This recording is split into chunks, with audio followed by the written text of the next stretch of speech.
might say I'm a collector. I collect rare objects, facts, stories. I travel the roads of America seeking its heart. Do you have time for a story?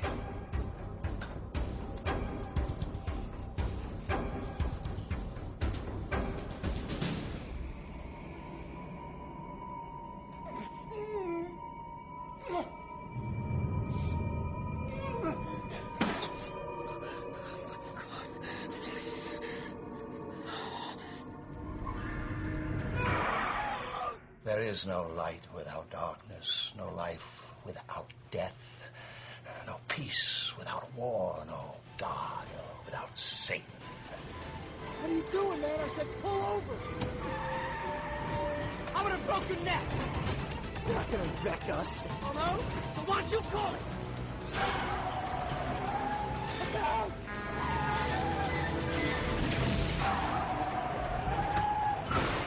If you can't see the black heart of America, you're either blind or a fool. Follow me and be free!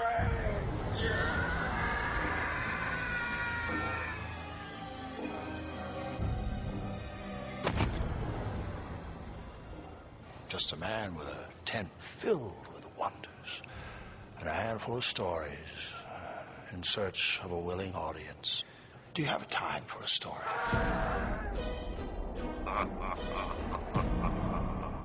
Welcome again to the Clive Barker podcast.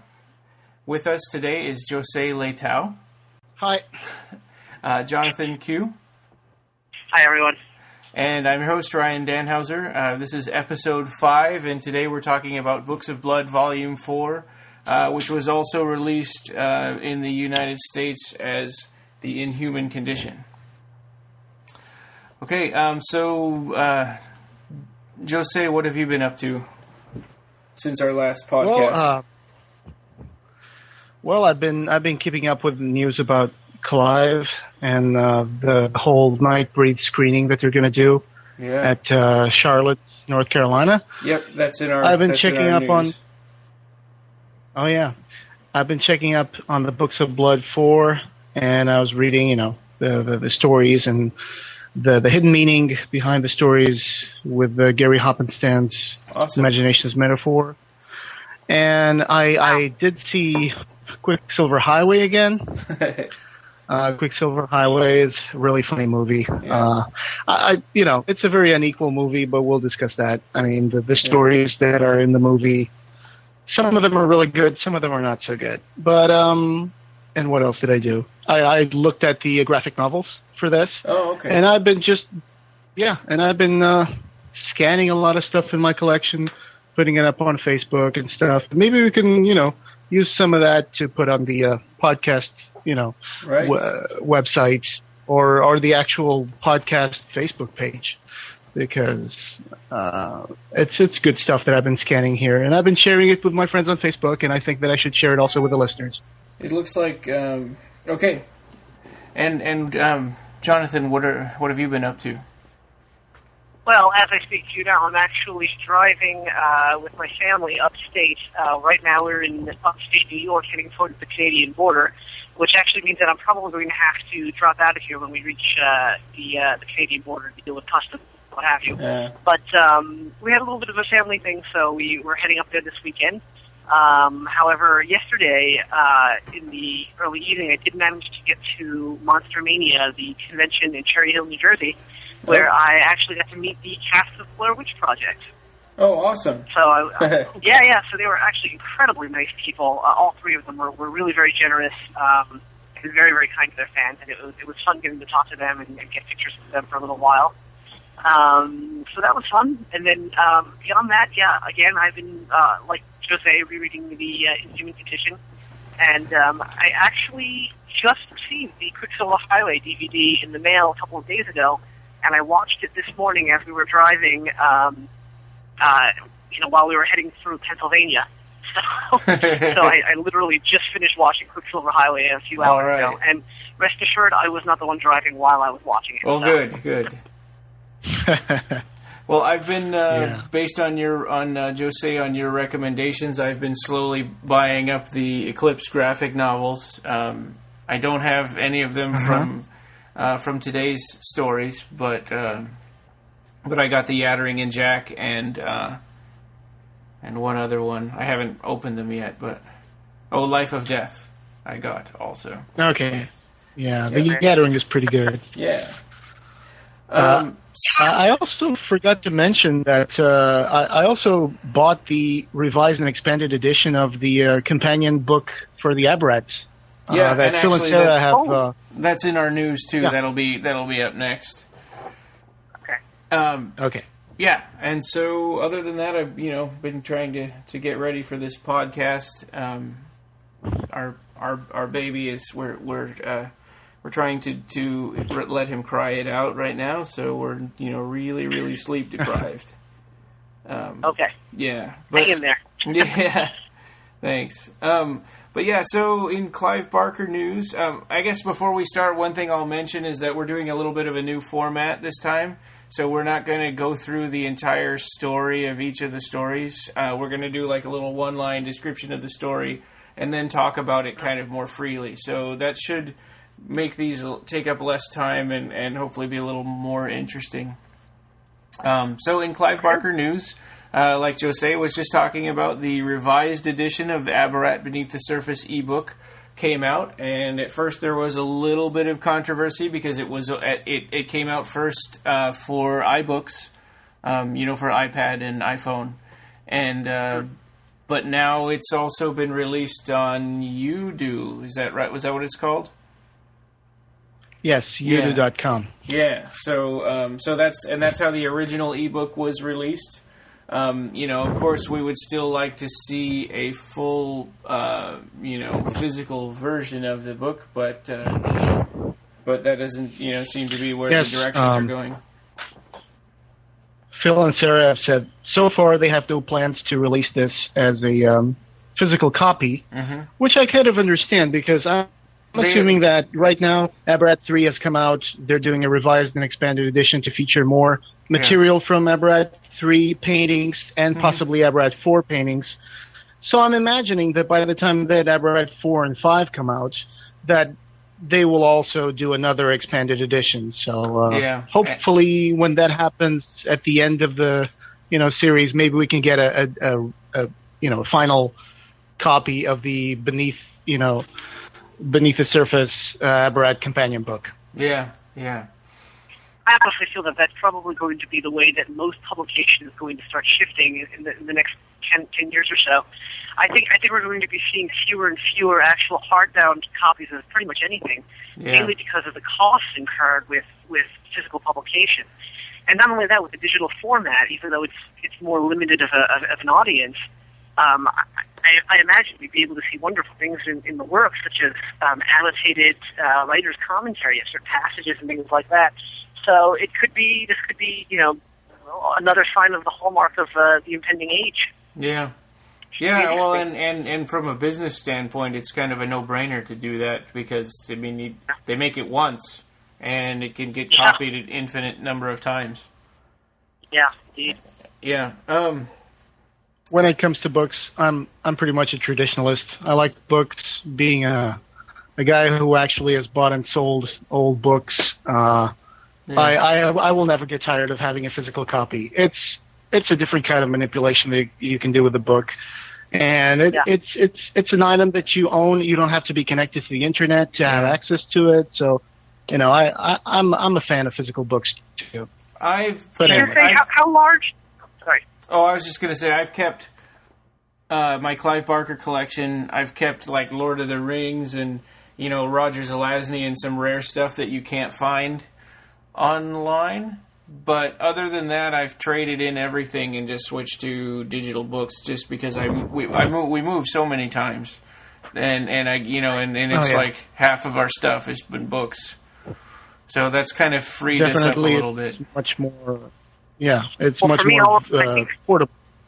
Yeah, I think all of my Clive Barker novels are still basically if I ever have the option to get a Clive Barker book in hardcover, that's pretty much the way I go. Me too. And all of my Star Trek books, which I used to have an extensive Star Trek literature collection. All of those I got rid of, and pretty much the only books left in my physical library either have to do with carnivorous plants or are hardcovers of Clive Barker's works. Very few soft covers these days. Yeah. So Right, I guess... So you... Go ahead. Yeah, go ahead. No, it's fine. I was just going to make a joke about the Little Shop of Horrors. Yes, indeed. Because None of the my carnivorous carnivorous plants are that plants. big yet. Yeah. Indeed. Right. Hey, Jose, how large is your rare book collection at this point? I know that's something that you've been doing for many years now, yes? Which one, mine? Yes. My collection? Well, Yeah.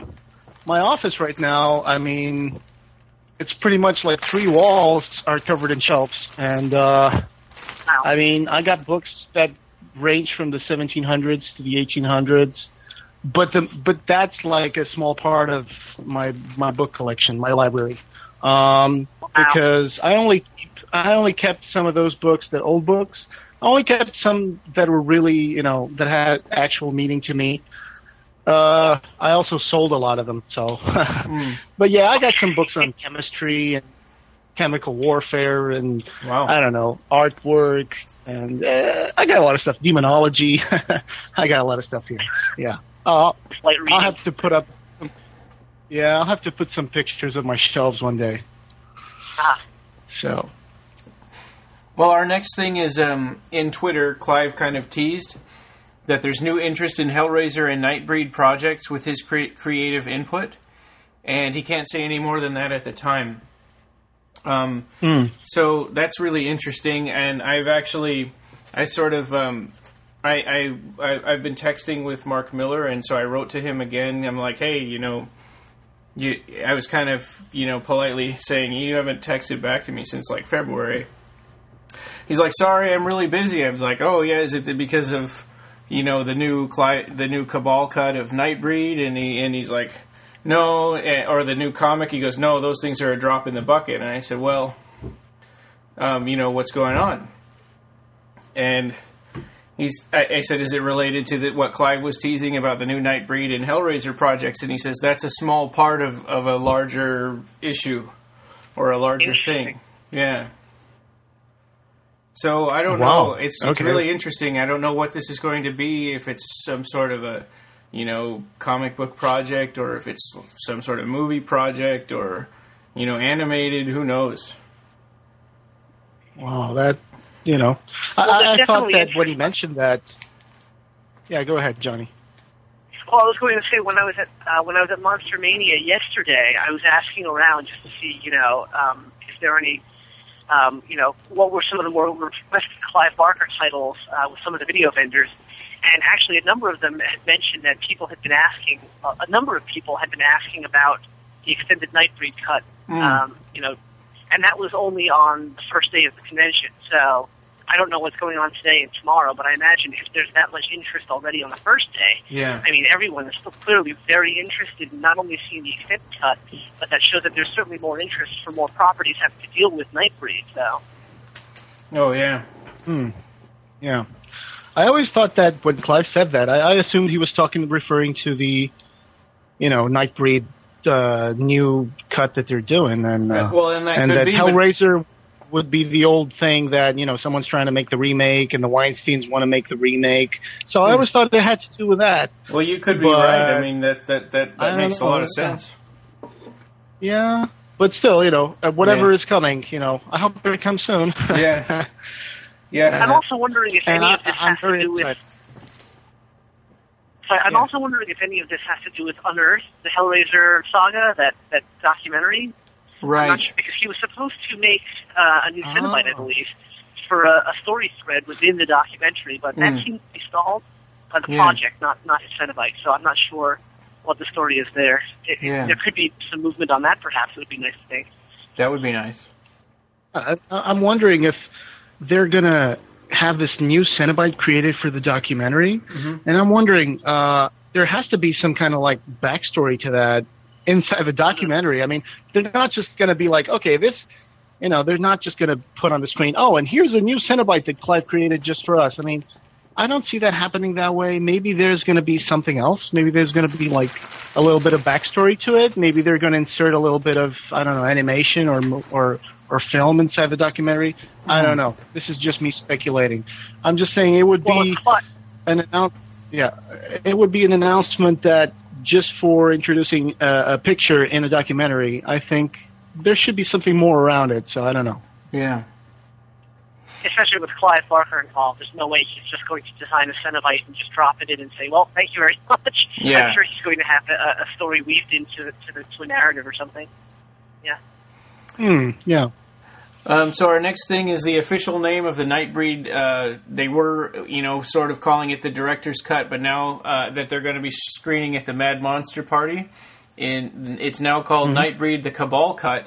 And there was a little video released that shows Doug Bradley reading for his Lylesburg lines. So they're going to be dubbing Doug Bradley's voice back over his character instead of whoever that guy was that did his voice in the original Nightbreed. Yeah. It was some German actor that they hired. Yeah. Yeah. They hired some German actor to dub Doug's voice because they thought, as the character was called Lylesburg, that they wanted, he didn't sound German enough, so they hired a German actor to dub his lines. That doesn't sound like that was Clive's doing. I'm assuming, was that a producer or an editor that did that? Yeah, I'm assuming that was done in the final stages of the movie, yeah. Yeah. So, I mean... But that was very, very exciting, yeah. To see Doug redubbing the voice, and they end the movie with the scene where Boone is, being accepted into the Tribes of the Moon, and you see, Lylesburg talking with Doug's voice and saying, "Aaron Boone, the Tribes of the Moon embrace you." That just gave me goosebumps. Oh, that was amazing. That was so awesome.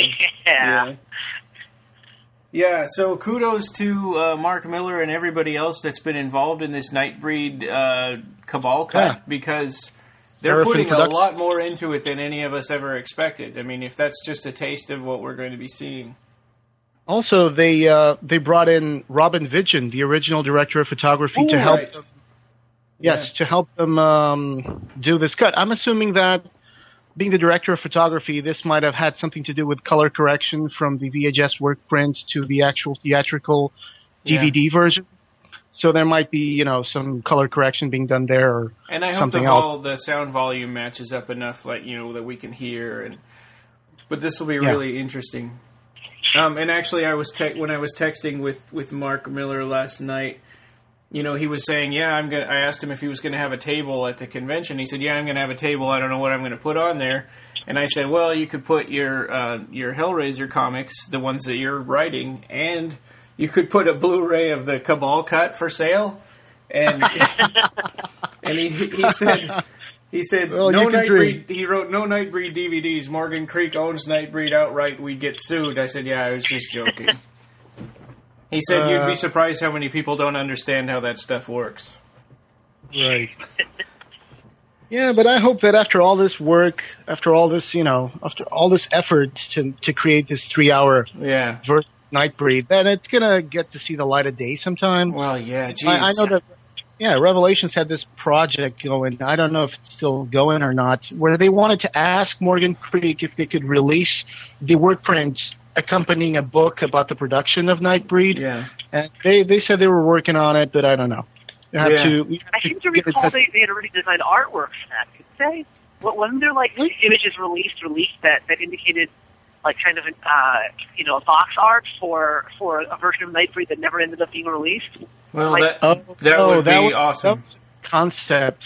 Yeah, that was just a concept that a designer made 10 years ago. I just reposted that on Facebook the other day. This was a designer. And I actually have this name here. It was a box that this kept showing up in web pages about Nightbreed. This keeps popping up. And it's at least I think this might be what you're talking about. It was a box design, had room for double gatefold DVD and also was that just a fan made thing? Yeah, that was done by a designer. Oh, or was it something else that you saw? Because I'll send you the images later. You can tell me if those were the ones that you were talking about or not. But I remember seeing. So many years since I've seen them, I may not even recall what they looked like in the first place. Yeah, I I think I know what you're talking about, but you can confirm that later. I'll even give a link for Ryan to put him up on the podcast website. Okay? Yeah, it's really cool looking. It kind of makes you feel sad because you're looking at something that doesn't exist. Yeah. Speaking of something that doesn't exist, have you guys seen Dominic Harmon's artwork for Cabal covers that were going to be released? I think for additional printings. No. Dominic Harmon, he's one of the artists who I believe is also under Luna 7, if I'm not mistaken. He also has his own website. He did 2 beautiful canvas paintings of, I think they were both called The Gates of Midian, and they were both intended to be used as cover art for upcoming releases of Cabal. He was the one who also did a canvas painting for the Hellbound Heart, where it was kind of like the white heart with the I see it. grid, the grid cuts. Yeah, and those were beautiful. The Gates of Midian, and the thing was that originally, I think Luna 7 was going to release them as Slave. At least that's what they said on Dominic Harmon's website, but it doesn't look like it ever happened, which is a shame because I would love to have that hanging in my office. Can you email me a link to that? Then I'll put it up on the I just found it. Yeah. I just found it online. Yeah. Well, geez, I mean, anything would be better than the covers that we've seen of Cabal. The last one I saw said Lord of Illusions, and it had the Lord of Illusions poster, and then poster cover, and then it said in really tiny writing Cabal on it. Nice. Oh, well, no, my paperback. Misleading. My English paperback is pretty cool. It's the cover. Have I shown you the covers that I have on my English paperbacks for Hellbound Heart, Greatest Secret Show, and Weak World? Hellbound Heart one, I think. There's one in the same style for Cabal, and it's like all these golden things and circles, and then in the center there's an image of Midian. Midian is on fire, and you see Boone and Laurie escaping the gates of Midian, and it says, "At last, the night has a hero." It's really beautiful. But I'm looking right now after Nightbreed. You can't really tell because they're really tiny in the painting, but I think it might have been done afterwards. Yes. Okay. Because I bought this book in '93, so the movie came out in 1990. It's possible that it was done afterwards. Okay. But I'm looking at the artwork from Dominic Harmon that Johnny was talking about. It's really amazing. It's this fiery-looking mask with circles on its face like Cabal, and it's just amazing. I'll send you a copy. No, I think there's of this. another one as well. I'm pretty sure there was another one where it was literally like the gates of Midian at night with a beautiful blue starry background, and there's energy, like the spirits are kind of drifting out through the gate. I'll see if I can find that as well. I'll send you a link to it. That sounds familiar. Sure. Yeah. Okay. And I'm also used to the one that's just kind of like an eyeball. Yes, I think I have that one, the hardcover. That's the one that I have, yeah. Yeah, I have that one as well. Okay, so our next news is Wild Claw Theater in Chicago is adapting the Books of Blood story, The Life of Death, to be a play in October 12th, 2012. So that's really interesting. Anybody that lives in Chicago, if I lived there, I would go see it. Well, that's wonderful that so many years afterwards, they're still doing productions of Clive's plays. Yeah. And The Life of Death it's a pretty interesting story to turn into a play. I mean, there's a lot of ambience to that. Good choice. Yeah. If I could just add one more item to the news, I'm sorry. I'm sorry, you might edit that, but okay. I just wanted to add that the magazine Sci-Fi Now, English magazine, number 64. That came out this month, has an 8-page complete guide of the Hellraiser saga. Wow. With interviews with Doug Bradley and Tony, I think it's the guy who directed Anthony Hickox, the director of Hellraiser 3. Anthony Hickox. Yeah. Warlock, and yes, and it's magazine Sci-Fi Now, issue number 64. It's got John Carter in the cover, and it's got an 8-page article on Hellraiser, the franchise. It's a complete guide to Hellraiser. Is that the one you had trouble with the post office with? Yes. The mailman kind of like folded the padded envelope in half and stuck it in my mailbox. So that, whatever. Yeah. So it's a nice article, and I hope if anybody out there is in England or something, you can get this magazine. That's awesome. And it's, like I said, pretty nice article. That's Great. it. Okay. So our first story is, actually, Jonathan, or did you have any other news that you'd want to add that we may have not have mentioned? I don't think so. Okay. The first story is the Body Politic. Basically, now we're doing kind of one-line descriptions of the stories instead of going through the whole thing.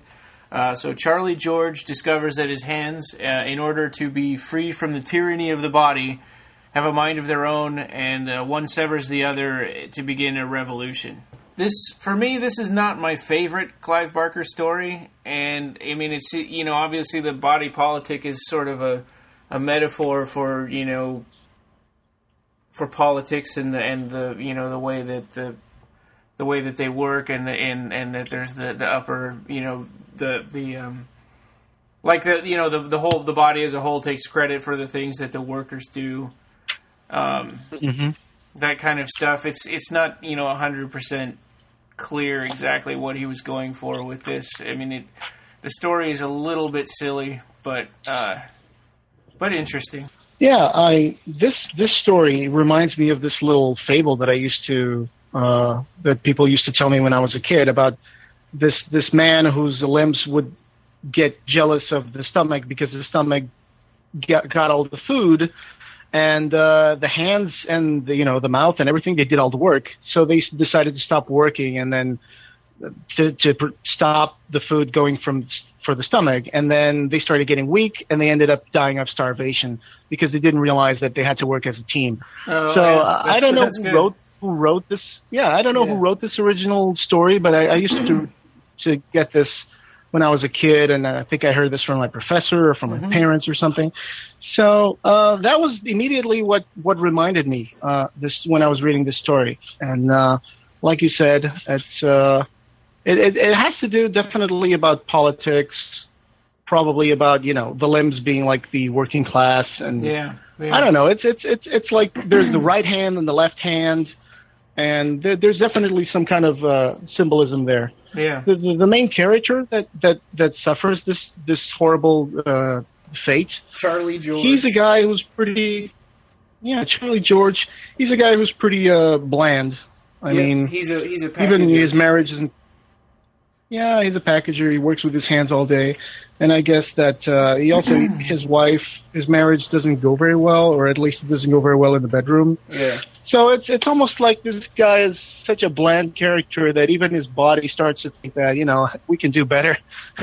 So his hands decide to rebel, and it gets ugly. One hand is the Messiah, and the other one is the one that was supposed to gather an army to come back for him. Yeah, and at the beginning, it's just about hands rebelling, but then we see at the end of the story that this will spread to other body parts as well. Yeah, which it's pretty funny the way that the story ends with attention, these are going to be spoilers now, but the story ends with this person that's running away from the massacre that happens in the end of the story, and he starts running and his legs won't stop, and then as he gets tired, it finally stops and his legs drop him on a train track. So the train can go over them and release the legs, and then the legs actually show up to Charlie Jones. What's the name of the character? Charlie Jones? Charlie George. George, yeah. And then the disembodied legs actually show up at the hospital, stop in front of his bed, and then just walk away. No, they show up in front of the bed of the character whose legs got cut off. I think he's in the same hospital. Right, that's it. It. I'm sorry. My bad.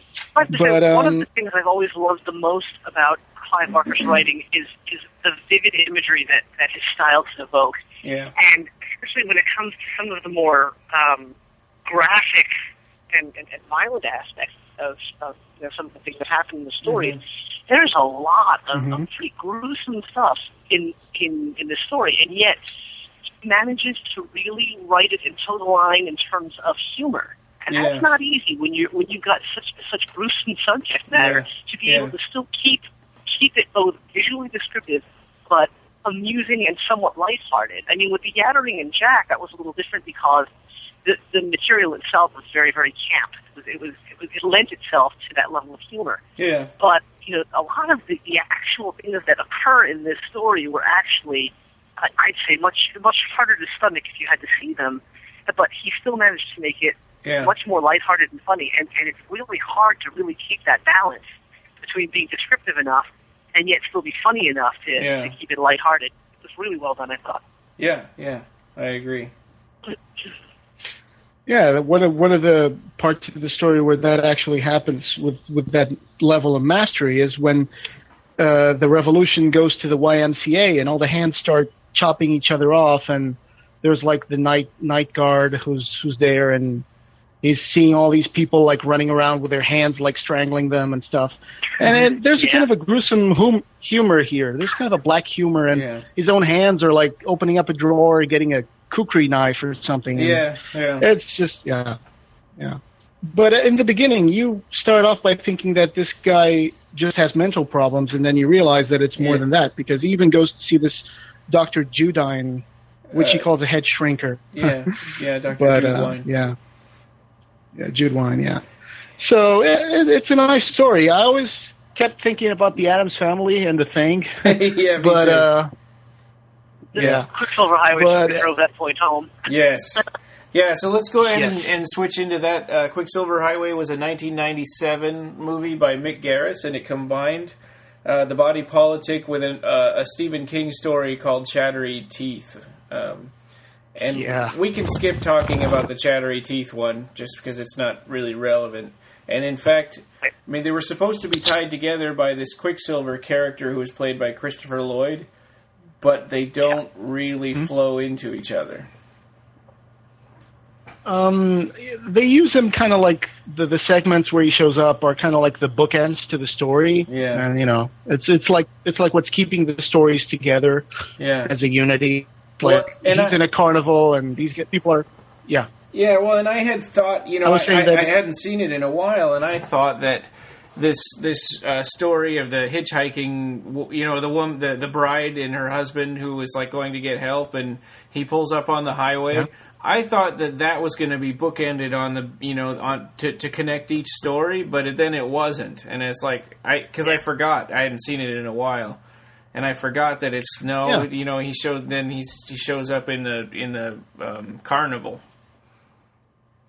Yeah. Yeah. So that hitchhiking one is really only has to do with the Chattery Teeth story. And the funny thing is that the character that enters on the character that's the main character of the Body Politic segment is also playing the part of a pickpocket that walks into Quicksilver's, carnival attraction. Yeah, tent. So, and let me just say one thing about that actor as well. Matt Frewer is actually a fantastic physical actor. I've always thought of Matt Frewer as the kind of actor you get when you can't afford Jim Carrey. But to be honest, there aren't very many actors who could have pulled off the performance in terms of what was written in the Body Politic and not made it absolutely ridiculous to watch. Well, it kept making me think of Evil Dead 2 also. When Ash is fighting with his hand. Yeah. Mm-hmm. And yet Matt Frewer manages to do that without it being so over the top that you can't suspend disbelief at all. I thought he did a very good job with the role that he was given. I wonder if he's kind of a B actor because everybody will never remember him as anything but Max Headroom. It's funny because my greatest memory of him as a Trekkie is he played a character called Berlinger Rasmussen in Star Trek The Next Generation. Yeah. And he was this guy from the 22nd century who traveled to the 24th century, masquerading as somebody from the future even further. So, but he's really quite an accomplished actor, though. He's really been in quite a few things, yeah. He's been in a lot of good stuff. I mean, he's been in Supernatural. He's been in Eureka TV series. I don't know if you guys ever saw that. Yeah, there's been a lot of cool stuff. Gold too. Yeah. Wasn't he also in that Stephen King miniseries that dealt with the end of the world? He played like a guy who set things on fire. I forgot the character.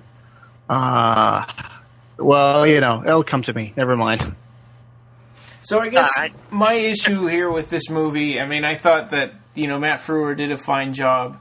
I don't like that they made the character, really, he does an important job with his hands because he's a plastic surgeon. And then it didn't make any sense to me that Charlie George was the name of the plastic surgeon main character of the story, but Charlie George was also the name of the stupid pickpocket guy at the carnival. So it's what is this? What is this? I mean, why are you telling us a story that's not true? Why is this happening? Well, the same thing was actually in the first half of the film as well, because the actor who played the groom was actually the actor who played the main character in the Chattering Teeth one. Chattering Teeth, right? And the lady who played the wife was on a picture on his dashboard in the Chattery Teeth story. Mm-hmm. Yeah, so I think it was really just a narrative vehicle. I mean, it was a very deliberate choice to have the characters in the bookends. And that's fine, because they kind of imagine themselves in it, but to give them the same name, for the Quicksilver character to give the same name to the plastic surgeon as to the pickpocket guy, it sort of pulls you out of the story and makes you go, what? Yeah, I didn't even notice that, actually, the name that Charlie had the same name. I didn't even notice that. But, yeah, you're right. It doesn't make a lot of sense. But it makes sense that they would incorporate the actual actors in the stories as well as the bookends, because it's like you're putting yourself in the story when you're listening to a story. But anyway, it's a really fun movie. One other thing I wanted to remark about this film was that the whole tone of Quicksilver Highway was very Mick Garris. I mean, Mick Garris specializes in very lighthearted, whimsical horror. Yeah. Very Tales from the Dark Side, and you can feel it throughout the entire film, especially with the music. The music to the Body Politic cast is very I couldn't believe the stuff that they could get away with, though, in a 1997 made-for-TV, network movie. Like where he gets his hand chopped off by the meat cleaver. That was pretty gruesome. Uh-huh. It was almost like an episode of Masters of Horror before Masters of Horror. Oh yeah, definitely, and it was on regular. If you look at TV. Yeah, if you look at like Hackle's Tale or Valerie on the Stairs. Okay. Sorry. Okay. So, and another thing that I guess one thing that bothered me was the way that he changed the characterization. So the Charlie George and his wife, they had this really good relationship. They didn't argue. She was really into him, and I don't know. And just to make it more tragic when she was murdered, I guess. All right, then. Okay, we were talking about. You were talking about the way they changed the wife. Yeah, the characterization of her, and that she was just kind of like a tragic figure instead of.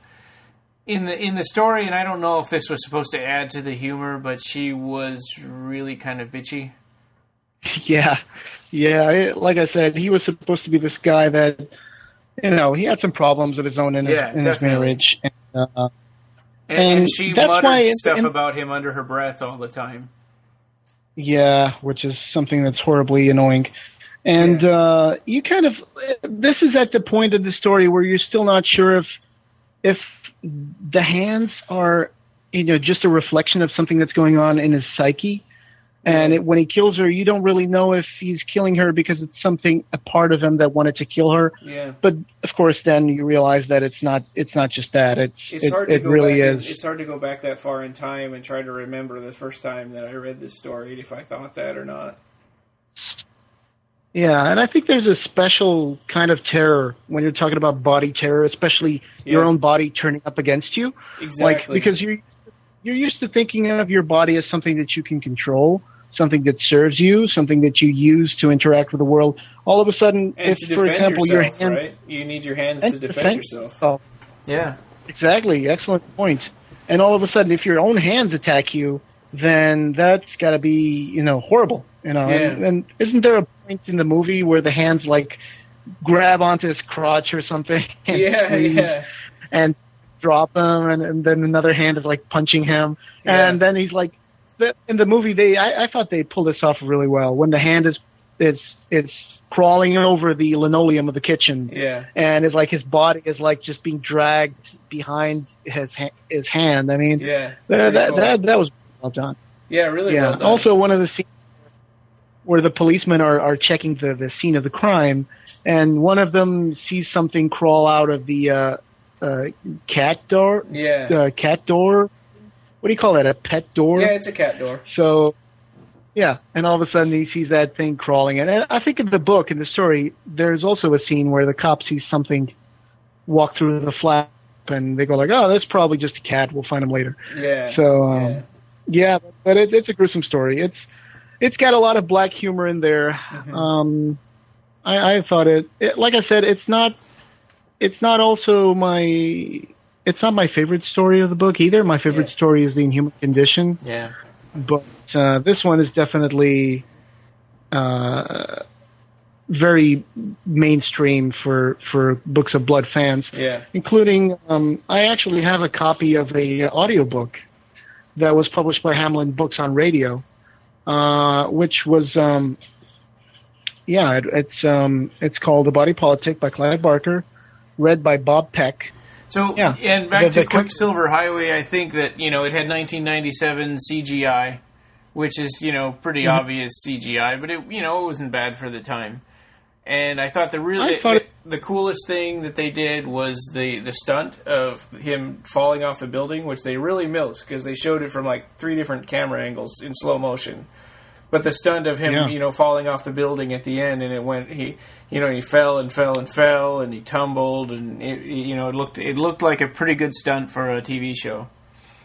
Yeah, and then the hands follow, and you start listening to the hands going wee. Yeah, and then splat. And then I was like, did that hand just say wee? And I was like, yeah. Yeah, right, because in the story they didn't really talk. They had like a sort of a sign language that they used. Either they're saying we or they're saying free. I think they were saying free, but yeah, you can tell that it's just some extras on the roof just throwing them, and they're like spinning and all that stuff. Yeah, and their voices were high pitched and like the chipmunks kind of. And... Yes, they were a little high pitched, and then it was great. In fact, when the hands are on the floor and they're twitching and stuff, and I was like, "Wow, that was pretty cool." Yeah, it was a fun movie overall, and Christopher Lloyd made an amazing character as Quicksilver. Yeah. I wish I had seen more about that. Yeah, and I wonder if Quicksilver Highway was, if they were hoping to do more Quicksilver Highway, and kind of like a Tales from the Dark Side or Tales from the Crypt kind of a thing, and just keep bringing it back if it had been more successful. Yeah, who knows? I mean, it could have been the beginning of Masters of Horror of the 90s. Yeah. Well, as for the Chattery Teeth, I never really got into Stephen King, so me either. I just thought that was a little. It was too silly for me to see those little, the little Chattery Teeth thing, the plastic toy, especially when they were flying through the air to bite him, and all those different. They kept cutting to it, flying at him, and biting him into all those different places. Yeah, and then it's like dragging the corpse into the desert. That whole thing, dragging the corpse away, and you can see it drag the corpse away. And I was like, no, that's. Yeah. So yeah. But the guy who played the hitchhiker, he did a really good job just playing this despicable kind of a jerk. Yeah, absolutely. He was pretty awful. I didn't, I didn't like the character of the driver either much, but he was much worse. You know what? I think I remember owning like a partial copy of the script of Quicksilver Highway. Yeah, I remember reading the first few pages with the bride and groom in the car, and I think I had it like a electronic version, like a PDF or something. I'll need to look for that. See if I still have that. Hey, Jonathan found out that it was his turn to drive after they got to the rest stop, so he's not going to be able to join us for the rest of it. All right. Well, it's okay. He did more than he was supposed to. Being in a car traveling to Canada. Yes. So, So it was great to have him on his way to Midian. Right. Yeah. Exactly. All right. So, any final thoughts on the Body Politic or Quicksilver Highway? Well, apart from what we already said, I think that's pretty much done with for that story. It's a really nice story. It has fascinating visuals when the hands are like rebelling and going around gathering their army, and it's a tale with a moral, I guess. And the movie is also pretty fun. And there's something we didn't go through, which is that Clive Barker has a cameo in the Quicksilver Highway. Yeah, I wanted to talk about that with Jonathan when he came back on. But yes, he's one of the surgeons with Charlie when he's doing liposuction on someone. Yeah, and then all of a sudden the hand takes over and he throws his scalpel across the operating room. And it hits the door or something, and one of the surgeons that was just right there, he lowers his mask and he goes like, "Hey, what did I ever do to you?" And it's Clive Barker. So it's a funny cameo. Yeah. It's nice to see him there. Yeah. So yeah. So I mean, obviously he had a hand in this and didn't had no problems with the way it was written or done. And Mick Garris, he's worked with, a few other times over the years. Oh, yeah. Yeah. So, yeah. He actually did... Go ahead. The Valerie on the Stairs. Yeah. He did Valerie on the Stairs and Heckle's Tale and all that stuff, right? So they've worked a lot over the years. So, yeah. All right. So, Quicksilver Highway, not perfect, but, to be honest, it's not Clive's best... Books of Blood story either. So it is what it is. It's an entertaining little thing. It's relative to anybody. I'm sure there are people out there who love that story, which it's fine. We love it too. I mean, it's just the taste. And when you compare it to Clive's other stuff, it's got pretty stiff competition. So what's next? Next is Revelations? The Inhuman Condition. Oh, okay, great. Yeah, this story is awesome. A small gang of petty thieves, the main character being called Carney or Kearney. Carney, I think. And they torment what looks to be a homeless man, and they take... they rob him and they take his alcohol, but they also take what appears to be a harmless string of knots. And they turn out to be a puzzle that's got strange creatures inside. Yes. And the puzzle is evolution. Yeah. Because when Carney, which is a kid who's fascinated with puzzles, Carney's in a gang that's, he's got two other friends, Katso and Brendan. Red and Brendan. Red and Brendan, yeah. Yeah. So he doesn't like what they do, what his friends do. So they like, it's kind of like when you see the Clockwork Orange and the guys are going out and they're having fun and they find this bum and they beat him up. Yeah. Basically, and then this one they just beat up this old guy and like you said, they take his vodka. Mr. Pope. Yes, Mr. Pope, which is funny because there's an interpretation done by Gary Hoppenstein that compares Pope and the rope being evolution, and it's like a church fighting against evolution being. It's interesting. here. I mean, I was I was reading this while you were calling me to start off the conversation, and it's a really good interpretation on Gary Hoppenstand's imagination as metaphor. But the knots are evolution. When he unties the first knot, there's like a reptile that shows up, a reptilian creature. When he unties the second one, it's like an ape-like creature. Yeah. So it's like reptile to mammal, and then finally to a giant infant, which is like a proto-human or whatever. And the infant says to me, and they all combine to create a person. Yeah. It was Mr. Pope's brother. Person, yes. Yes.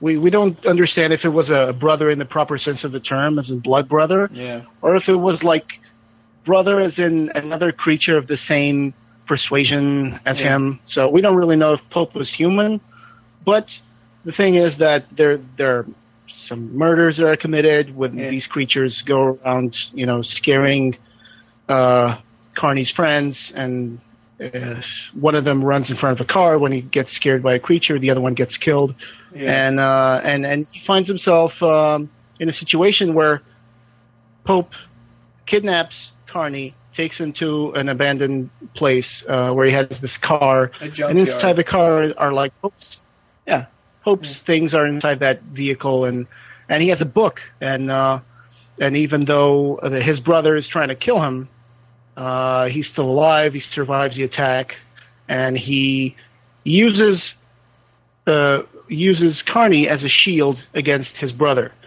which doesn't work, of course, and he ends up getting killed. And then Carney is left with the book, and this book would be a fascinating thing because it would teach him like knots that would bind and souls, and it's like all the lost art that this guy Pope had, and knots for doing all kinds of different magical things.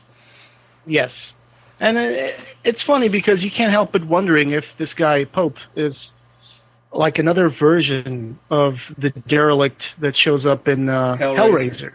Yeah, and so that's two callbacks to Hellraiser or the Hellbound Heart, right? I mean, we've got a derelict who's got a puzzle, and when you open the puzzle, people die. Yes, and creatures come out which are not human. Yeah. So that's very interesting, and so you it's have to really kind of wonder if it's Clive exploring some kind of a dream that he had.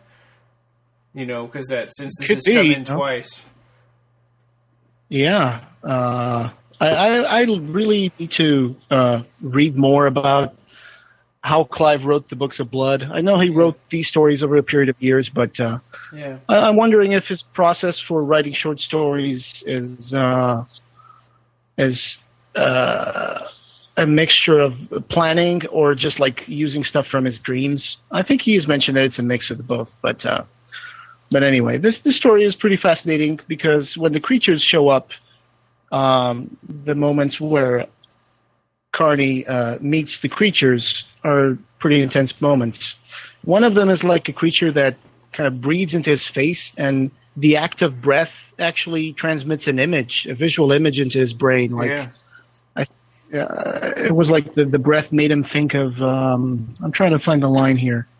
Like, it was like wet earth or something, and he was like, he gets this vision inside his head. So it's kind of primordial image of yes, which again that calls back to the whole evolutionary subtext behind the creatures that show up. But there's this sub-interpretation that Pope represents the church and the knots represent evolution, and so you tie up evolution to kind of hide it, or that's a really really interesting interpretation. I never would have thought of that. That's really smart. And then one. Go ahead. I was going to say one of the knots is actually opened by a woman, a girl, Carney's girlfriend, right? Right. Yeah. So, but anyway, it's Laura pretty fun. May. Or no, wait, that's the wrong story. Actually, I don't remember what her name is. Oh, you want to know the name of her? It's Annalisa, I think, maybe? Annalisa, Annalisa, that's it. That's exactly it. So, it says here that it says here that I'm trying to find the part where Gary Hoppenstand talks about the Pope as the Church. It says here, okay, there's a lot of dead air here. Sorry. Oh, that's okay. Where is it? The Human Condition. Oh, this is not in order. Okay. The Body Politic. Oh, here it is. It says here that that Pope replies that evolution's the not boy, and then he says, interestingly, Barker parallels the Holy Trinity of the Christian Church with its own variant in the Inhuman Condition, a Holy Trinity delineating the stages in humanity's evolution from reptile to ape. So, and then he also says that for Barker, the Church is where the Inhuman Condition is really located. And that's on the cross, right? The cross in the Great and Secret Show in Everville, in the Books of the Art. That cross, that's a symbol, and it's got the ape and the human, and the more evolved person, and then there's the hole in the center, and then there's the hole in the center.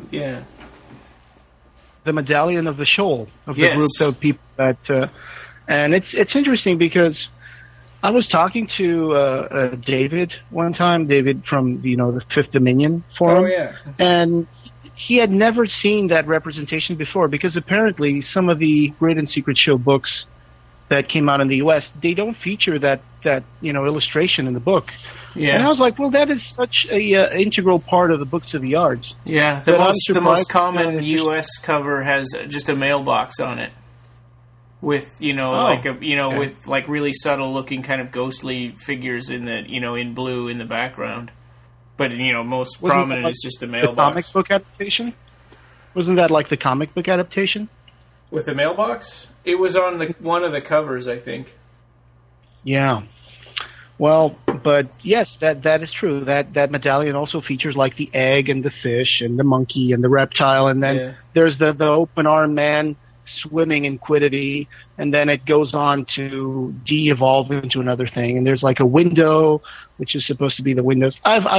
When we get to the Great and Secret Show, we're going to have a good time arguing about the symbolism of this. Yeah, but as it is. Yeah, but it's a nice connection to this story, which is probably one of his most clever and interesting stories in the Books of Blood. Oh yeah, I agree completely. The Inhuman Condition is I understand now why they actually named the volume after the story, because it is indeed one of the most interesting stories in the book. Yeah. Let's see. Anything else on the Inhuman Condition?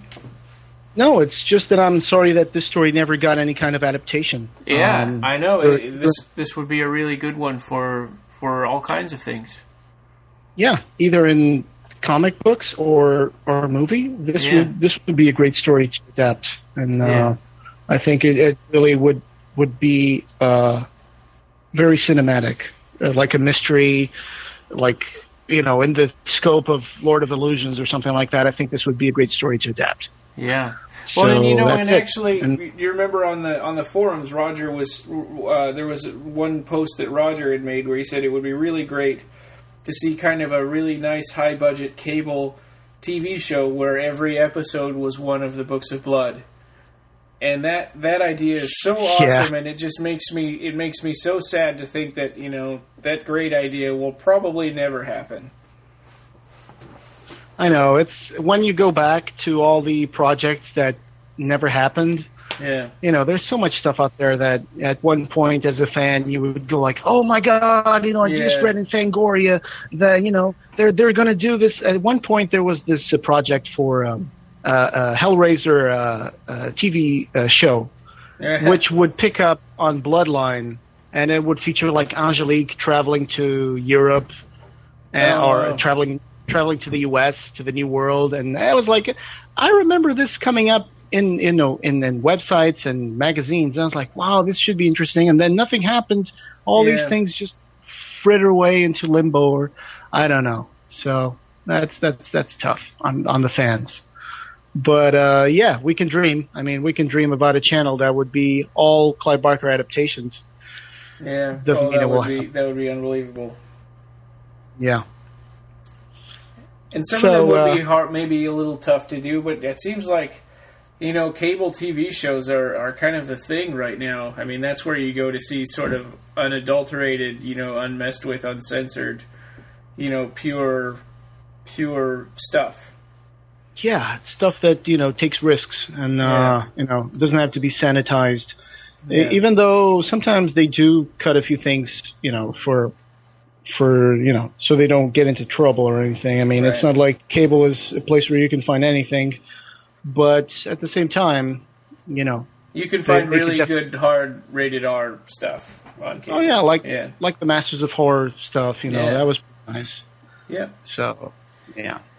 So our next one is Revelations, and in this story, an evangelist on tour checks into a motel with his wife and their driver. To find a murder that happened 30 years prior is replaying itself. Yes. It's this story might be, in my idea, one of the stories that has the most dialogue in the Books of Blood. Makes it a quicker read. Yeah, and it strikes me as almost kind of like a theater play. Because for me, this would be a perfect theater play. Oh, you're right. Yeah. I mean, it's got such a small set piece. I mean, you've got a hotel room, you've got outside of the hotel, and then you've got the two couples and the drive. So it's there's been a graphic novel done out of this for Eclipse. It's adapted by Steve Niles, Fred Burke, art by Hector Gomez and Lionel Tallaro from '91. So that's a nice graphic novel. The story itself, it's interesting. It's a pretty straightforward ghost story, with the exception that it's got a lot of Clive's commentary about, religious kind of zealotry. Yeah, basically it's this evangelist preacher that is rolling on its way to a sermon, a rally, and he's in the car. Tour. Yeah, he's on the car with his wife and a driver who are having an affair. And then they end at this motel where, I don't know how many years ago, there has been a murder committed. Was it a murder-homicide? I don't remember. No, it was a murder, and then she ran away. Right, and then she got executed when she got caught, yes. Yeah. So, and the ghosts of these two former lovers are haunting the room where the preacher and his wife end up staying. They were given a chance to try again to make friends and make peace. Yes, make peace, right? So, and the story is that there was they never found the gun with which Sadie killed her husband. John Geyer is his name. Yes, because the gun was picked up by Buck. Buck was his name. John Geyer is the evangelist. Buck. It's a very, manly name. Yeah. Basically, yeah. So there's this mystery, and there's this gun that was never found, which Sadie used to kill Buck. And it was never found because the daughter of the owner of the motel, I think. Yeah. Who was 5 years old at the time. Yeah, she found it cleaning the room or something, and she kept it. Yeah. And so, of course, that gun is going to be used again that night. And there's a parallel going on between the couples, right? John Geyer and his wife, which is the preacher and his wife, Virginia. Virginia, yeah. They start discussing because their wedding is falling apart because Geyer is this very sanctimonious man who, keeps talking about revelations. And it's not just that he's sanctimonious and he thinks he's better than her. He actually is physically abusive. I mean, there are hints that he's broken her bones before. Yes, and she's also addicted to pills, and, that's a victimized woman in this story. Even her love triangle with the driver is not a very healthy one because I think he's the one feeding her pills too, right? Yeah, I mean, it's not exactly... They don't really say it was a love triangle, but she asks him to get pills, and he doesn't want to because he doesn't want to get in trouble, but he does it for her because he feels sorry for her. Yeah, but then, of course, these things... it's like the story starts picking up the pace, and the ghosts start arguing as the living people start arguing. Yeah. And there's this crescendo in the story, and of course ends up with Virginia starts to see the ghosts. Yeah, she's psychic, and that's kind of an interesting thing that's done, that Clive Barker has done before, where there's some holier-than-thou religious person who thinks that they know everything, and somebody else who's not a super religious person, but they have real, revelatory kind of experience. They could see into another world that the other person cannot. Yeah. Was it The Great and Secret Show or Everville where Tesla said... I ran into Jesus and your name didn't come up. I think that's probably Everville. I'm not sure. Maybe it was Everville. Yeah, I thought that was a really cool line. Yeah.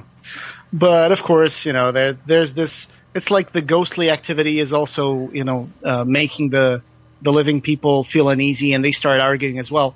Of course, there's a scene with a ghost violating a woman, which is Buck. Buck actually, when he realizes Virginia can see them, he goes like, well, Sadie doesn't want anything to do with me, so I'll just go over to this woman and, have my way with her. And before you thought he was kind of a philanderer, that he cheated a lot and stuff, but now he's more of a rapist. Yes, he's a horrible and maybe in the 50s they didn't make much of its distinction between those two. Yeah. So it looks like this guy actually deserved what happened to him. Yeah. And of course, all these things are going on, and there's this crescendo, and of course, at the end, Virginia shoots Geyer and says, "The devil made me do it," because under advisement of Sadie, the ghost. Yeah. Which goes like, don't give them power. Don't let them kill you like they killed me. Don't let them get their revenge. Just try to weasel your way out of this. And she figures that this guy keeps talking about the end of the world, so I'm just going to say the devil made me do it. Yeah, she said make up the craziest story you can think of and stick to it. Yeah. So, like I said, I think it's a story that would translate very well into the theater. Oh, yeah. Yeah, that's a really good idea. Mm-hmm. And it had adaptation on the Eclipse graphic novel. Yeah. And it would be also really easy to do a TV show of this as well. I mean, not super expensive. Yeah, but I like the idea of the ghosts being given a day every year or every other year. Yeah. Being given a date where they can come back to Earth, to the place where they the place where they argued the most, and try to pick up so they can move on. Yeah. It's a nice concept. Yeah. I thought that was fascinating. Yeah. Okay. Anything you want to say about the adaptation, the comic? No, it's nice. It's a very it's not in art. Speaking of the artwork, is not anything particularly mind blowing, but it's done very well, very faithful to the story. Yeah. So if you can find it, get it. It's got the cover is that chest with the big hole in it, right? Mm-hmm. Yes, and it says Revelations. Yeah. So our next story, this is the shortest short story that Clive has ever done, probably the shortest one I've ever read. Well, I don't know, maybe that's not true. But it's called Down Satan. Gregorius, in order to force God into his life, because he feels like he wants to see God, and he can't, so he spent his entire fortune creating a hell on earth. Mm-hmm. And that way he would force God to rescue him from the devil. Yes, it's like if he put his soul in extremis, then he was hoping that God would send an angel or something and save him. And so in order to try to be as close to God as possible, he ends up turning into a demon of his own. Yeah, and there's hints of what he did before building hell. that he's pretty much kind of damned himself already. I mean, it said like, oh, he tried all the typical stuff like baby sacrifice and none of that worked. And it's like, whoa, you already crossed the line, I think, with God, if that's what you're worried about. Yeah.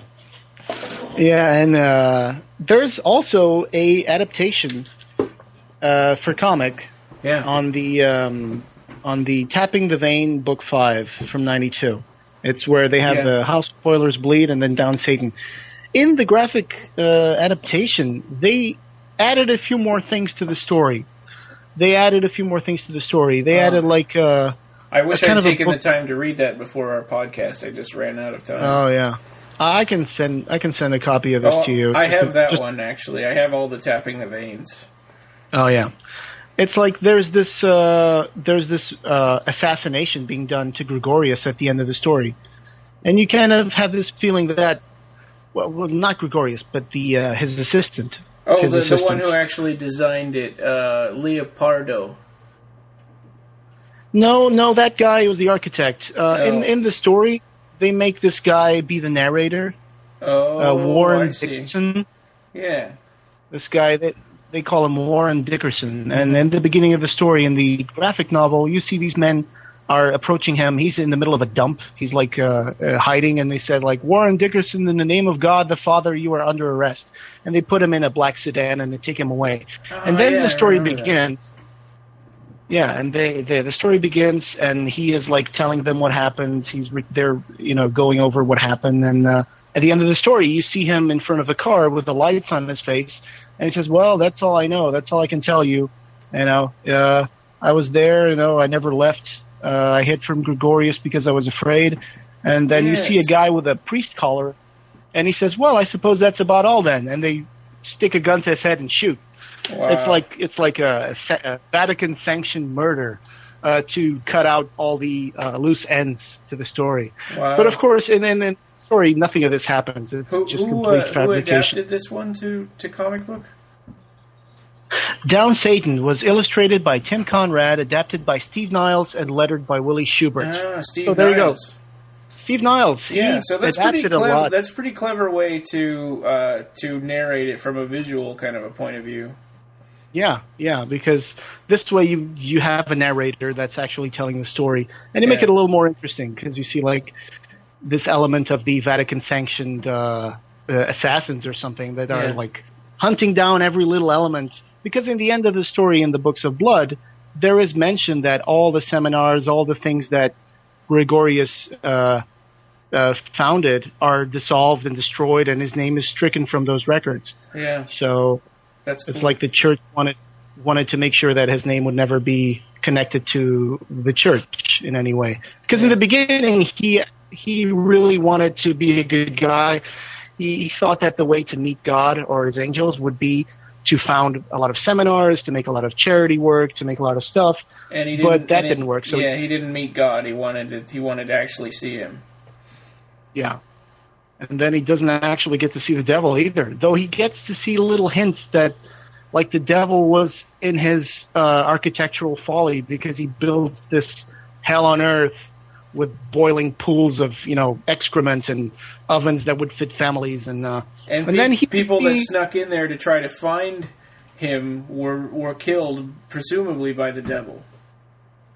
Yeah, presumably by the devil or by the traps that Gregorius had built into his own inferno. Yeah. And he does see at some point like a shadow turning the corner and then a fingerprint on a door and then a turd at the end of the hall. Yeah, on the stairs. That was the devil. He was here. Yeah. So basically it's this guy who wanted to see either God or the devil. At one point he stops caring about which one would be more important. When I was at Clive Barker's house, the office house, and Mark Miller was giving me the tour, and I saw all the projects, lined up in a little notebook form. There was one that was Down Satan, and I said, "Hey, what's this? Is this something that's abandoned or something for the future?" And he said, Chris Monfett wrote a treatment for Down Satan to be a movie, and then I think now they're looking into doing it as an animated movie, but that's how Chris Monfett got Clive Barker's attention, or one of the first projects that he did for Clive Barker. And so that's what got him the job of doing the Hellraiser comic. That is surprising, because the story itself, being narrated, it's a really short story, and they skim over the details. Right, it's more about the set piece of the hell on Earth than it is about characters.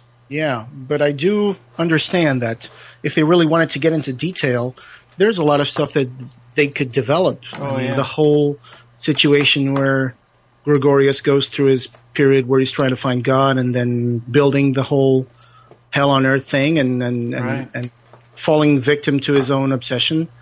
And then they say that the architect for this was a guy called Leopardo, and he threw himself off a window, and he committed suicide. You remember that? And it's also sort of mentioned that it could have been murder, but you don't really know who or what would have done that.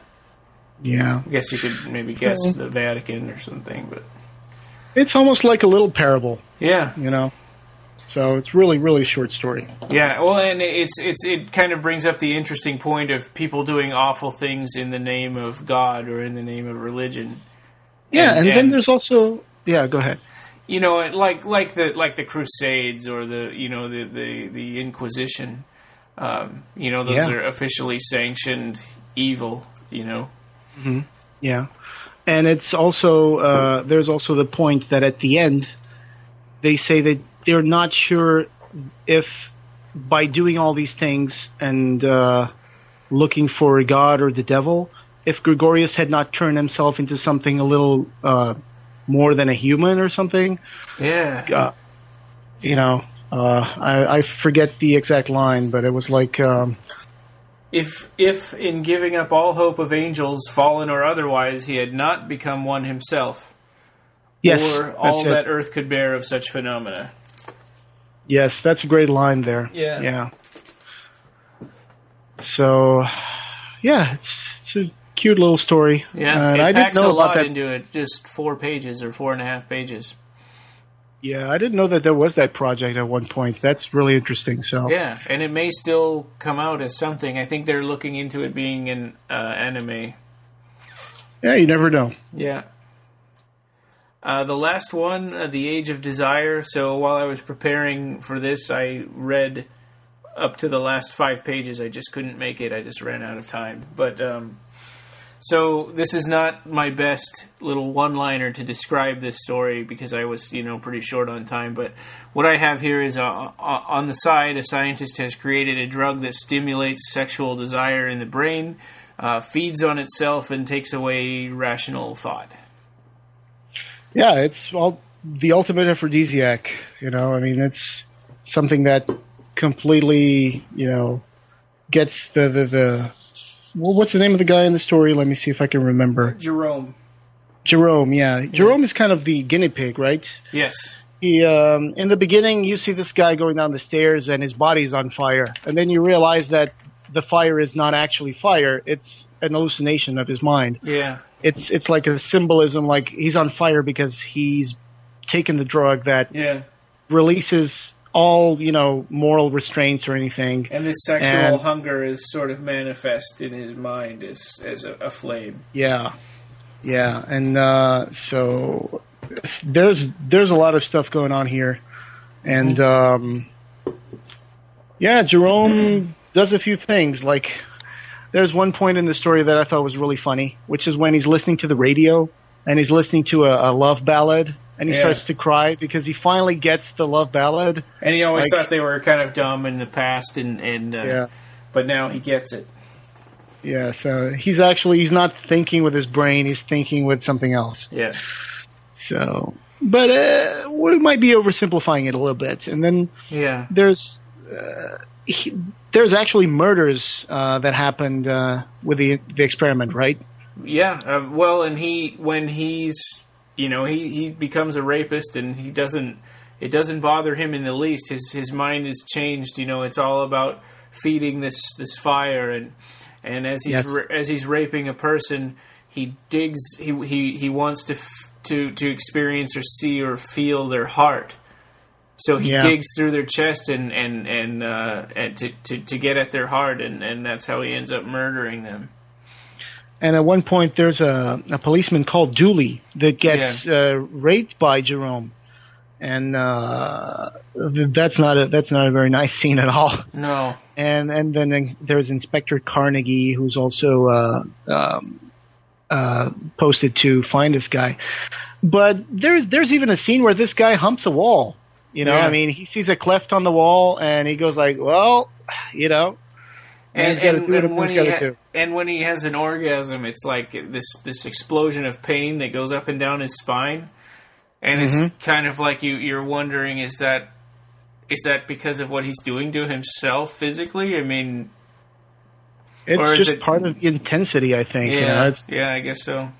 It's like Hellraiser, pleasure and pain indivisible. Yeah. This reminds me that I'm holding the Nightbreed Chronicles, and I think that this subject matter of, you know, a guy who has no restraints and a sexual hunger is also reflected in the Nightbreed movie in the character of Peliquin. Because Peliquin, in the Nightbreed Chronicles, he's described as the great virility, and says that it is the idea of the female he claims he's obsessed to. To make too nice a distinction between species is in defiance of one of Midian's fundamental principles, that breed can be part animal, vegetable, or mineral. If a rock is possessed of a cleft, he says, then it demands his affections. Oh, wow. Even Peliquin would, you know, hump a rock. And they made a lot of him being bisexual in the comic book. Oh yeah, that's true. You've been reading the Nightbreed, right? Yeah. Yeah.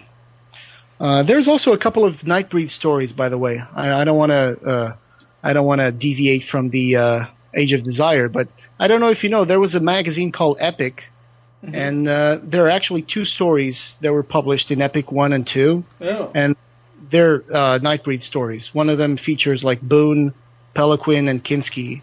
And if I can find a way to send you a copy of that, I will. I'll see if I can find them on eBay too. Yeah, they're really rare. They're pretty rare. Yeah.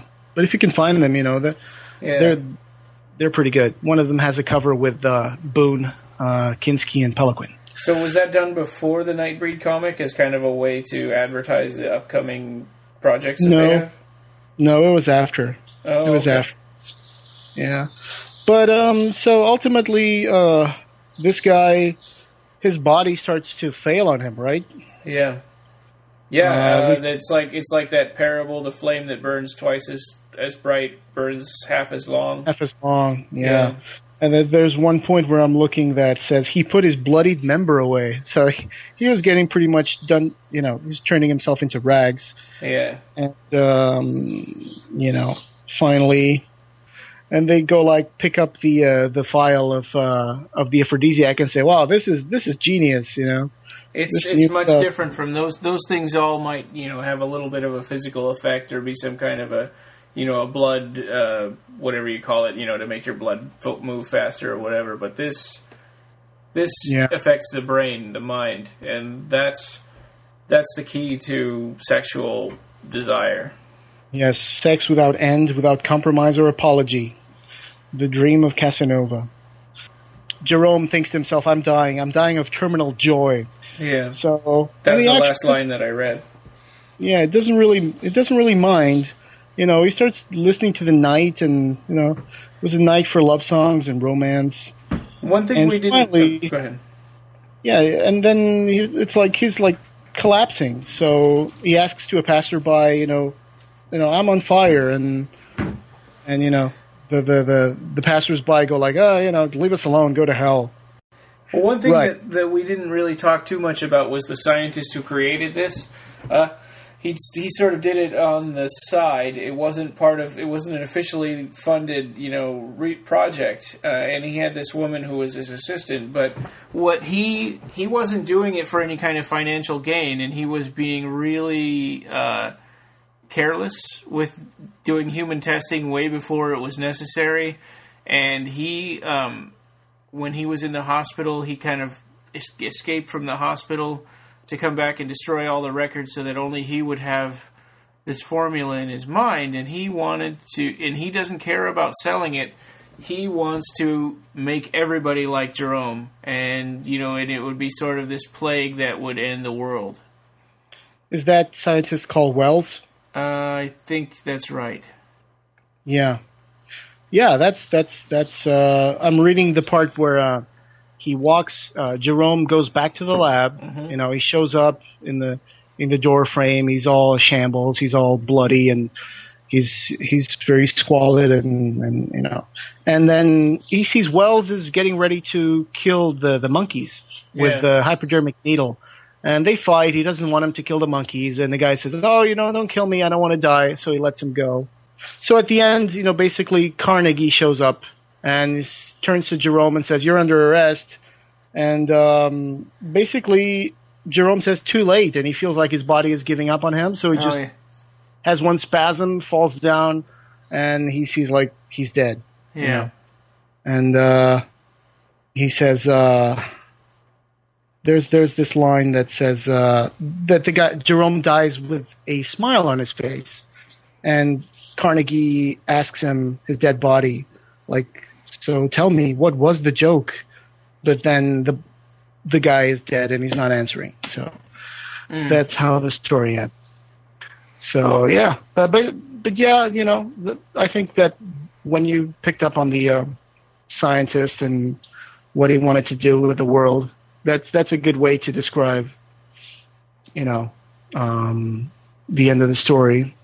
And it's an interesting idea that sexual, instinct or desire is it for all of us, it overpowers our reasoning a little bit.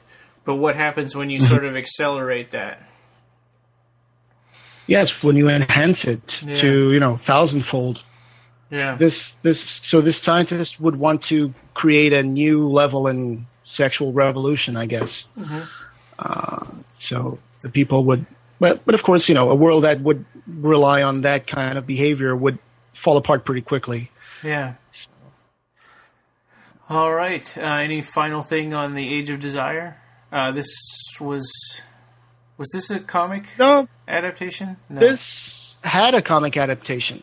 All right, that's one of the things that we could discuss is that the Age of Desire, it was scheduled for release in the early 90s through Eclipse, but when Eclipse went down, this was never published. So basically this was published again in 2009, I think, by Desperado. Oh, really? And yes, they published it complete with afterwords from Pete Craig Russell, who's the artist, and Tim Bradstreet, who was also an artist in this. I think he made the cover, and Well, that's really interesting. Yeah, so it actually is on Amazon and everything. I'll check it out. Yes, and there's a link in Revelations to the graphic novel as well, and they explain all the things that happened and how all the artwork was, kept by the artist for years and years until finally this Desperado publishing company actually released it as a graphic novel in 2009. So that's that was really nice. cool. It's nice that things like that can happen once in a while instead of just stuff just disappearing. Yeah. So all right. I haven't bought this one yet, but actually now I think I might go on Amazon and see if it's available. Yeah, me too. All right. Well, comments and questions. We have some tough ones from Rick Rudd from Facebook. He says these might have been already answered somewhere, but what the hell? How come Clive produced... So I'll go through these one at a time because he's asked a few questions. How come Clive produced Hellraiser 2 instead of directing? The sense that I got from that was that he had done his Hellraiser project and he knew that they wanted to do a sequel, so he co-wrote it, but he wanted to move on to something else. Yeah, and at the same time, I think Tony Randell was one of the CEOs of the New World, right? And he wanted to direct a full-featured movie. So he actually offered himself to be the director, and they said yes. Yeah. So yeah, it's important to know that Clive and Peter Atkins, right, wrote the story together. Oh yes, absolutely. Yeah. And it was supposed to be a much more different movie than it was. Yeah. Because I think at one point the budget for Hellbound also got cut almost to a third of what it was supposed to be, because Black Monday hit, and right. Yeah, and then it was being done in England, and I think that all of a sudden, they lost almost like 1 or 2/3 of the budget. Jeez. So it was supposed to be a much more complicated movie. It was supposed to be like Kirsty going into hell to rescue her dad. The guy who shows up in her hospital room writing the message, "I am in hell, help me," was supposed to be Larry. Oh, really? And yes, and then when she went into hell, have you ever read the original script for this? Because it's really fascinating. No, I haven't. You should get to read it. I'll send you a copy. Kirsty would go into hell to rescue her dad, and then she would find her father and Frank would be like stuck together like Siamese twins. Wow. And there was a whole lot of things that would go on. Have you ever seen that picture of the Cenobites as surgeons? Oh yeah. Yep, on the back of it's on the back of the VHS box for the Hellraiser 2. Yes, that's one of those, photos that shows up everywhere but never made it to a movie. Yeah, and they said that it just didn't work out right. Scene. Yeah, that was supposed to be from a scene where Frank and Larry were like stuck together as Siamese twins, and they would cut each other apart, but then Larry would start bleeding out, and Kirsty would think that she would have escaped hell, and she was going to take him to a hospital. And then at the hospital, these surgeons show up and say, "Well, we can't help him; he's going to die." And then the masks of the surgeons would start dripping blood, and she would see like pins popping out of their heads, and it would be the Cenobites. Wow, that was supposed to be. Oh, that's interesting. It's that was nightmarish. Yeah, but anyway, Atkins and Peter Clive Barker came up with that whole thing about Leviathan and the labyrinth. Leviathan was supposed to be this pulsating glob of pure evil. Yeah. And then they switched it. And, but it was supposed to be a much more different movie. What we got is still pretty good. I mean, it's still the second best Hellraiser movie there is. Yeah. It's got its little faults and good moments. Yeah.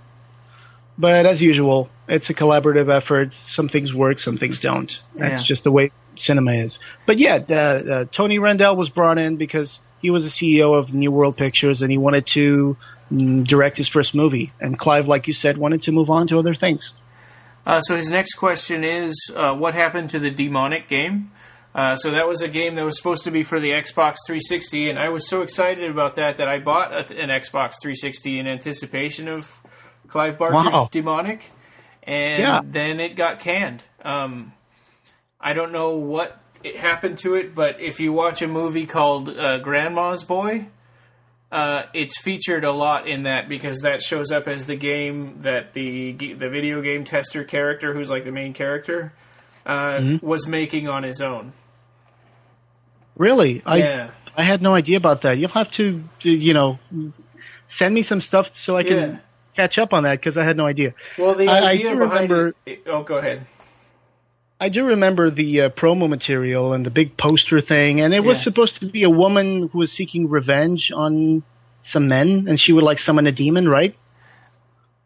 And the demon could possess people also. Mm-hmm.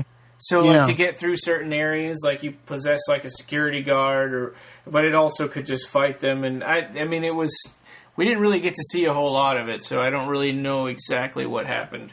Or why it got canned. Maybe it just, ended up, after all that work, maybe it ended up not being that good. Yeah. Sometimes these things happen.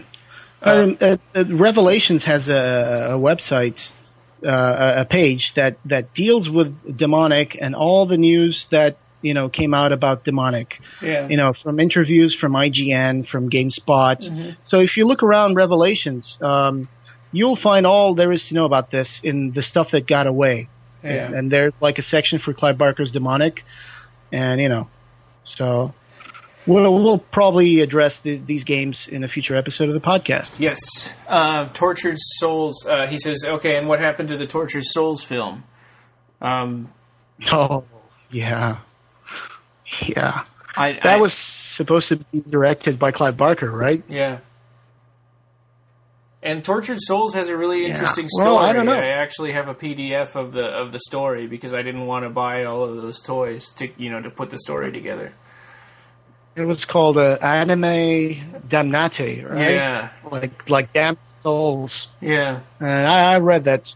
It seemed like it would be nice. It would be about Lucidic. Or Lucidique. She would be like a woman. She would get turned into that in the movie or something. Yeah. To have revenge. I don't know. It's one of those projects that I guess fell into limbo, right? I mean, yeah. I don't really know exactly what stalled it. I mean, lots of times people they have ideas for things and then the money just doesn't come through. And you couple that with Clive Barker's disgust about the way he's been treated. Trying to make movies. Like Midnight Meat Train, especially. They fly Ryuhei Kitamura over to the U.S. to make this movie, and then he gets screwed over by Lionsgate. Yeah, that thing that we mentioned in another episode, that the CEO changed or something, and then the other guy was not sympathetic to the project. Yeah, there's a lot of movies that were not made. Like there's Bourne, which was supposed to be a movie with Jennifer Connelly and Paul Bettany. There's Tortured Souls. Yeah. And Tortured Souls, I think there was actually a script done for that, and there was actually talk of a rewrite and everything, but it didn't go through. It was supposed to be for Universal. Yeah. It picked up the movie rights for Tortured Souls, and I don't know. Maybe it's sitting on somebody's back burner somewhere. Yeah, could be. I mean, you never know. But it may change quite a bit by the time it actually gets made, if it ever does. Oh yeah, and there was also I think that also probably at the time probably Clive was getting into the whole Aberrat thing, so that's probably why it didn't go through. Because we're talking about 2002, 2003. Yeah, and there's all kinds of things that don't happen. There was what was it? What was that TV show called? Evil, I think, or Clive Barker Presents Evil, or something like that, and it was going to star Scott Bakula as Harry D'Amour. All right. Are you talking about the second movie for Harry D'Amour that never got made? Well, there was that, and then there was going to be a TV show that was on cable. I think that was going to star Harry D'Amour. I'm not seeing what it is right now. I need to look at the projects that never got made. Yeah. But there was one supposed to be like American Gothic or something. Wasn't there supposed to be like one called American Gothic? Okay, there would be like one called Hotel. I'm looking at the Revelations website. There was supposed to be Clive Barker's Hotel. There was supposed to be Weave World TV show. Yeah. There was supposed to be, what else? Lord of Illusions, Hellraiser, Demonologist. That was a TV drama. The Books of Blood, and more TV still to come. Ecto Kid for TV. That would have been awesome. The Evil One. There we go. That's the one I was thinking of. Following Barker's successful reincarnation of an unused treatment for Fox into Saint Sinner, the Sci-Fi Channel have confirmed that they are working with Clive again. This series of TV thrillers has been slated for their 2004-05 season, alongside a Stargate Atlantis spin-off and a Spawn series, with Todd McFarlane producing. So this was something that came on the Newswire in 2003. Yeah. But I don't know. I don't even know. It doesn't even say here what it was supposed to be. In a way, it would be like, okay. In a way, I kind of anti-hero.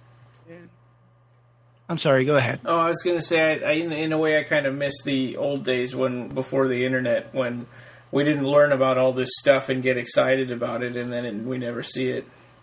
Yeah. It all happened in the background, and we know what we get when it comes to the store. I just get so disillusioned when I look at Revelation section of projects that were unfinished or still to come. There's so many. Jeez, I mean, there's like American Heretics, History of the Devil for TV, Cold Hard Canyon, Night Gallery, short story thing, Witness to Fear from Seraphim Films. I don't even know. You know, it's true that internet gives us a lot of stuff to digest, but some of these things, even though I've read countless times the Revelations website, some of these things are still a surprise to me when I read. Yeah, I know. I still go like, oh, really? This was supposed to be done? I had no idea. So there's so many projects. It's nice that they keep us informed, but at the same time, it's like, I kind of, maybe when it's more certain, I don't know. Yeah. I don't know. It's a double-edged sword, I guess. Any other feedback? He says, and the Visions of Clive Barker documentary. And we were talking about that earlier in the podcast, and I don't know if we know why that's stalled. I would hazard a guess that lack of funds, because that's usually what keeps things like this from being done. Yeah. That's... so what's it called? Visions, right? Yeah. Visions of Clive Barker. Because I used to know a lot about this, but right now I kind of forgot. The Visions of Clive Barker, Raising Hell. It was supposed to come out in 2011. It's still in under production. Directed by Joe Berlinger. So that's the one that says that Clive was supposed to come up with a new Cenobite that would premiere in this documentary. Yeah.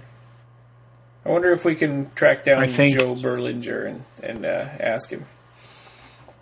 Sure, we can look for that. It would be a great guest for the podcast. Yeah. I think that Johnny has his contact information because Johnny, I don't know if I can say this, but Johnny actually got in touch with him because I think Berlinger was looking for fans that would, be willing to be interviewed, I think. Oh, well, he's a pretty good example of a Hellraiser fan.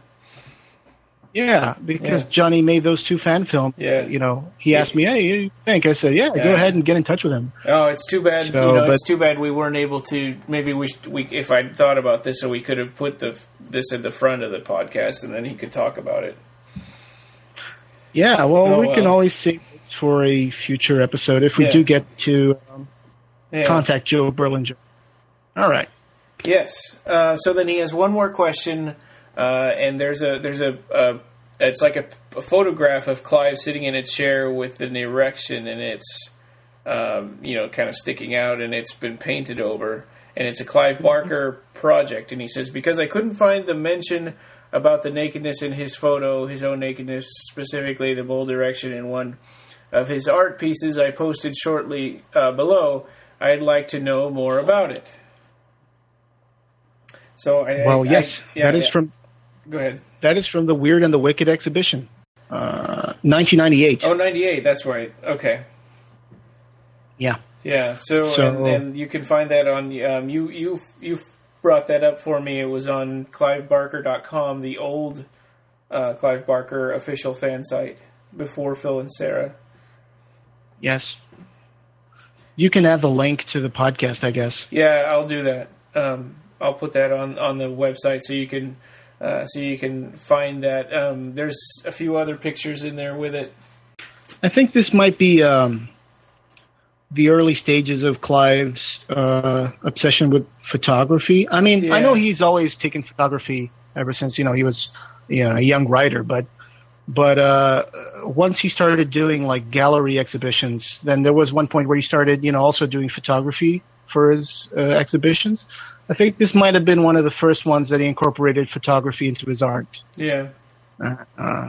So he actually painted over the pictures and all that. Yeah. And so we don't know who. Yeah. I mean, obviously Clive didn't take the photo because he's in it, but it's kind of billed as his thing. So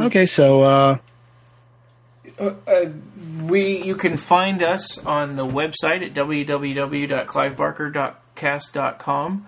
The email, if you want to email me, I'm ryandanhauser@gmail.com. The forum is at timewinds.com/Clive. You can find us on iTunes, and actually, if you give us a positive review, before the next podcast, I'll pick randomly one of the positive reviews on iTunes, and I'll send you a copy of The Inhuman Condition, signed by Clive Barker, the hardcover. That's a pretty nice sweetening the deal there. Yeah. And we're also on Facebook, on the Clive Barker podcast. Yes. Just look for us. And I want to just kind of plug my own business here since I'm putting my own money into this, but I'm at Remax Associates of Fairbanks in Fairbanks, Alaska. I'm an associate broker there. If you know somebody looking to buy or sell a house in Fairbanks, Alaska, and I know the chances are pretty slim, give me a call or email me or, whatever. And Jose, is there anything that you wanted to kind of plug? No, that's pretty much it. I mean, Okay. just if anybody goes to see the new Nightbreed 3-hour director cut, please send us emails describing your experience. Yeah. Because I want to know. I'm not going to be able to make it to North Carolina in March, but, I'd really like to hear about it. And I'll be there, and I plan on recording the question and answer session that they're going to do either before or after the viewing, and I'm going to try to interview Craig Sheffer and Bobby, maybe Tony Todd and Mark Miller. So that should be our next episode if everything goes right. This is Max Headroom.